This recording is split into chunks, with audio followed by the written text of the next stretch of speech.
Mr. Jelinek. Thanks a lot. Hi, everyone, and thanks for the invitation. And I'm afraid I have a little bit a different approach to the issue. It might be a little bit more eclectic or philosophical, so to speak. And I will use a little bit international style of reading it to you, just to spare you with my bad rhetoric and maybe to cover more ground. To grapple with AI governance, we need to see that technology is this great paradox, right? It has made industrial revolutions possible, while that technology is also part of the biggest threat we are facing today, which is climate change. So the question is, do we face the same fate with AI? Does it help us with decarbonization? And at the same time, do we kind of create a new monster, kind of a new existential threat? Or does AI and technology even fail to sort out some of the most pressing issues today, like climate change? So to understand that risk, I think we need to look more closely at this relationship between technology and humans, or politics and science. And of course, I don't want to say that the politics is here the bad guy. So when we and we should not forget that governance is a form of politics, right? The possibility of collaborating under shared principles. So, but when we look at let's say COVID, we knew from the beginning what was basically happening, and today we are looping between the hard and soft lockdowns. And you want to decide, or you can decide, considering the 5 emotional stages of experiencing grief and hardship where we are. Those are denial, anger, bargaining, depression, and acceptance. And I think, despite the science, those emotional stages basically are more accurate in highlighting what we do or what we not do against the COVID. So you can maybe try to find out yourself where you are at those stages. Again, at the denial, anger, bargaining, depression, and acceptance. And I think those stages rather explain better the political agenda of fighting COVID. So for some signs should not determine political decisions, right?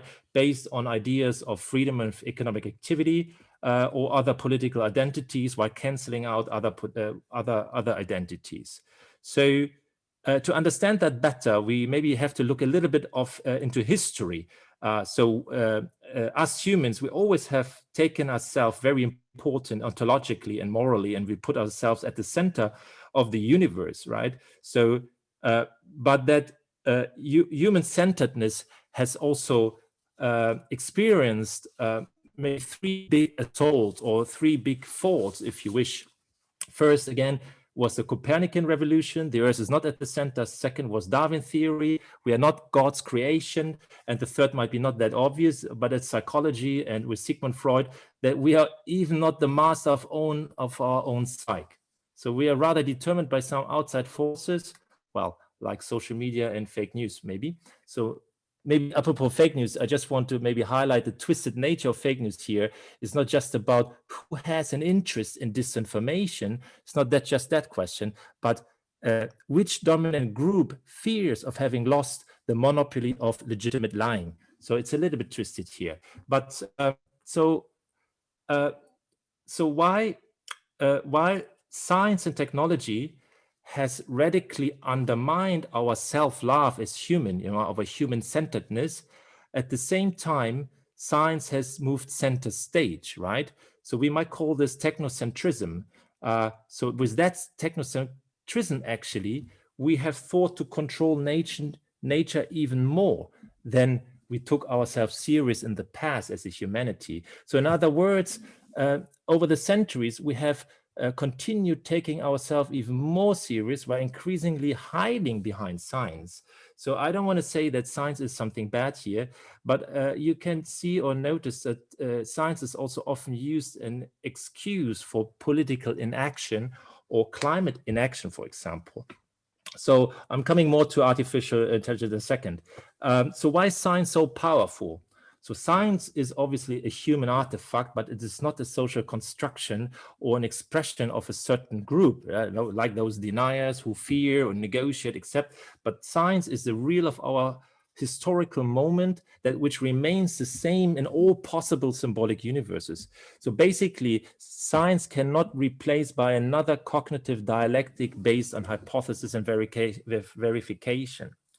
This scientific drive, coupled with capitalist productivity, the two fundamental ethics, by the way, those two ethics lack the ethic of common good, explain the ongoing over-reliance on technology for solving human problems. You can ask yourself, will carbon reduction and geoengineering technologies primarily sort out climate change? Maybe on the contrary, the focus on technology probably has withheld bolder political actions. So with the scientific drive as being the real, the so-called dual-use dichotomy of AI is thus not a simple choice between doing good or bad, but it constitutes as a void of undecidability that is carried forward in history. Yesterday, you might have noticed Henry Kissinger in Welt. He said, he's a former Secretary of State under Nixon, he just warned the United States and China to guard against an all-out AI conflict. So let's move forward. So I'm about to conclude. So the fear actually of dystopian AI, and I have not talked about what AI is and where it's going. So that is you're much better in that. But the fear of dystopian AI lies in its potentially all-encompassing objectification of human experience. The access to all factual knowledge might not only threaten jobs, undermine social cohesion and shift power relations and equity, but also deprive humans of the subjectivity through which we experience our autonomy and freedom. So now, basically, we have another way to distinguish between these previous industrial revolutions and the so-called AI revolution. So while the former gave us subjectivity, the latter might take it again while we're becoming objectified. So the gap between self and reality will shrink. We were hiding behind technology. Now we risk that technology kind of swallows us up. So once our brains are fully connected, digitalized, and with access to some sort of collective brain, we might not even recognize whether it's us who is thinking or whether it's someone else or something else.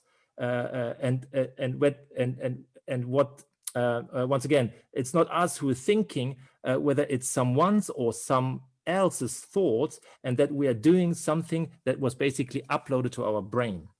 So to conclude, the only thing that might be left to Slavoj Žižek, which is a great philosopher here, might be our doubt, the ability to question, which means pure void, basically the essence of our subject, or what René Descartes called the cogito.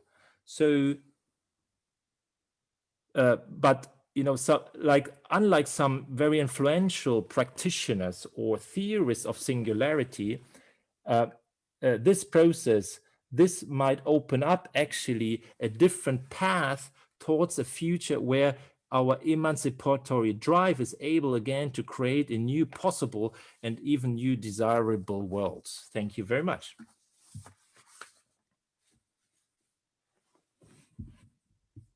Many thanks, Mr. Jelinek. Perfect in time.